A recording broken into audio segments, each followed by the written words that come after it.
Two gardens can begin the summer looking almost identical. They have the same colorful perennials, receive the same amount of sunshine, and are watered in much the same way. Yet by August, one garden is filled with fresh blooms and healthy green leaves, while the other looks tired, stretched out, and ready for the season to end. At first glance, it seems like one gardener must have used a special fertilizer or spent hours working outside every day. But that is often not the real reason. If your perennials seem to lose their beauty every July, you're probably not doing anything wrong. In fact, many experienced gardeners make the same quiet mistake year after year without realizing it. Over many growing seasons, one pattern becomes clear. July is the month that quietly shapes how your garden will look for the rest of the summer.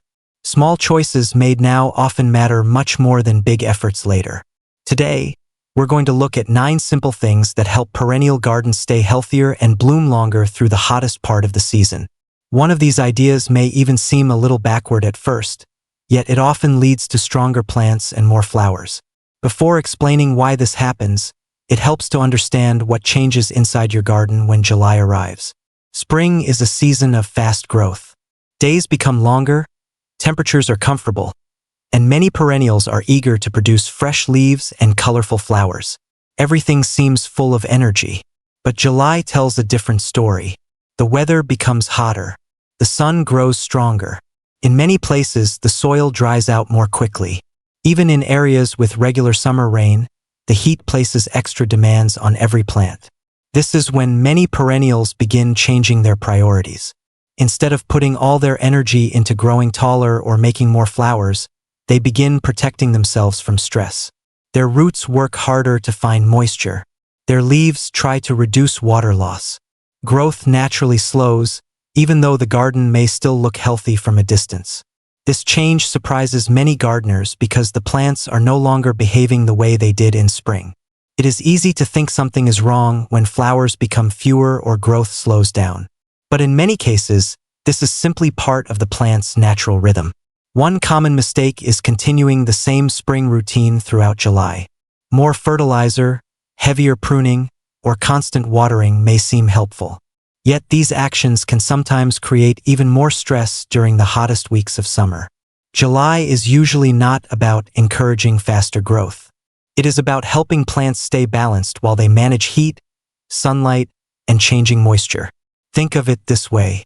During a hot afternoon, people naturally slow down, drink more water, and avoid unnecessary work. Perennials respond in much the same way.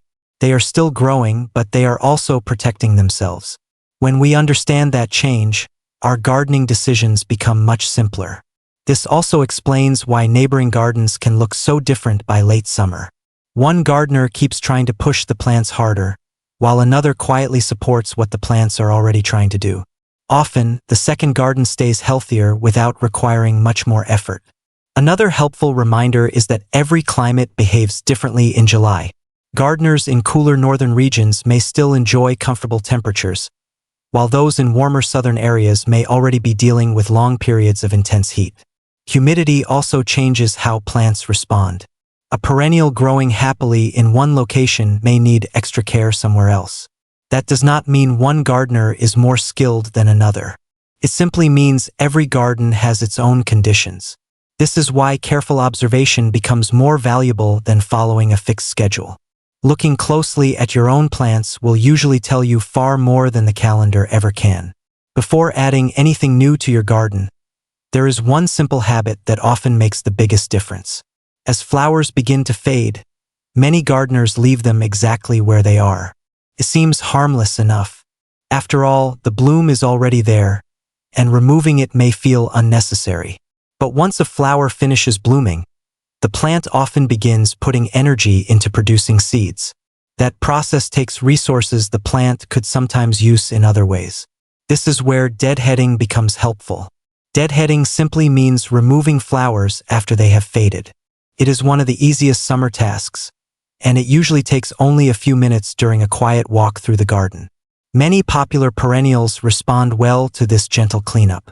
Plants such as coneflowers, coreopsis, salvia, and blanket flowers often continue producing fresh blooms when spent flowers are removed. Instead of focusing on seeds, they are encouraged to keep flowering while conditions remain favorable. The first time many gardeners try deadheading consistently, they notice something surprising. A plant that seemed finished for the season begins producing fresh buds only a short time later. It almost feels as though the plant has received new energy. In reality, it is simply responding to a change in how its energy is being used.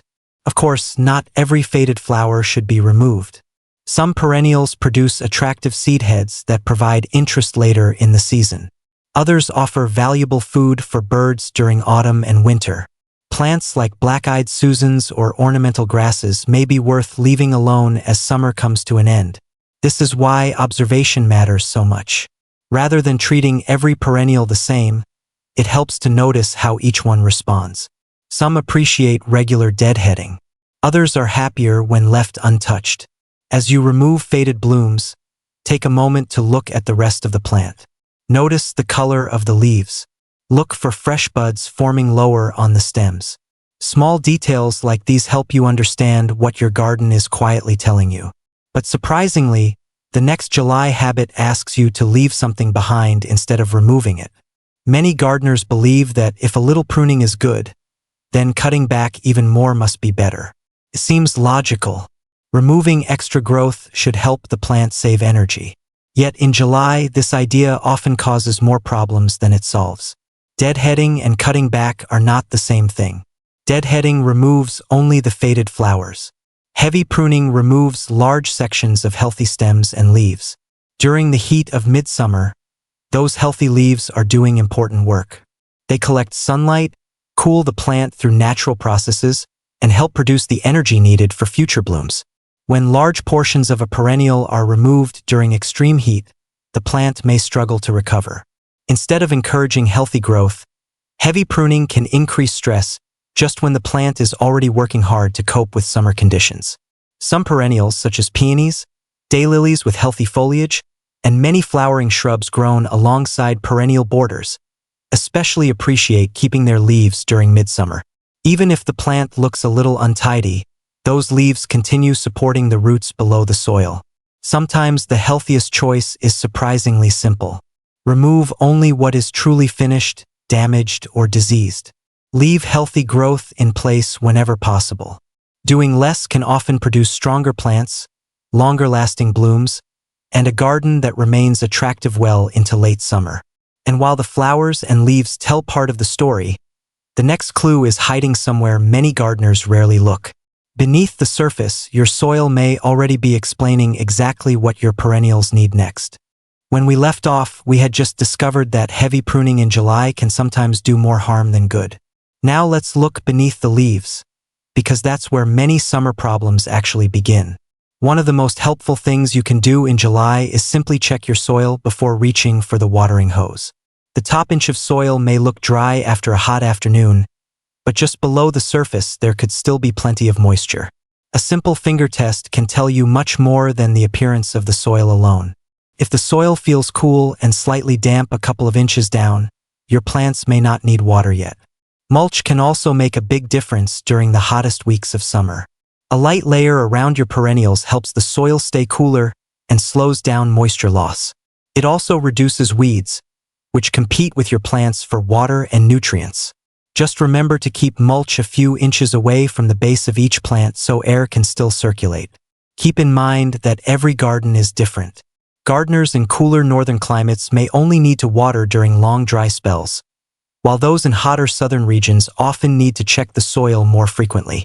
Instead of watering on a fixed schedule, let your plants and your soil guide your decisions. As you water, think about safety too. Wet hoses stretched across walkways or slippery paths can become a hazard, especially during summer mornings. A few extra moments of care can make gardening both safer and more enjoyable. Now here's something that surprises many gardeners. Healthy perennials sometimes stop blooming in the middle of summer, even when nothing seems wrong. This doesn't always mean the plant needs more fertilizer. In many cases, it's simply taking a short rest.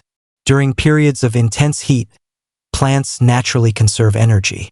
They focus on protecting their roots and leaves rather than producing new flowers.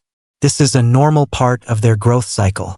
If the foliage remains green and healthy, your perennial is often just waiting for cooler conditions before blooming again.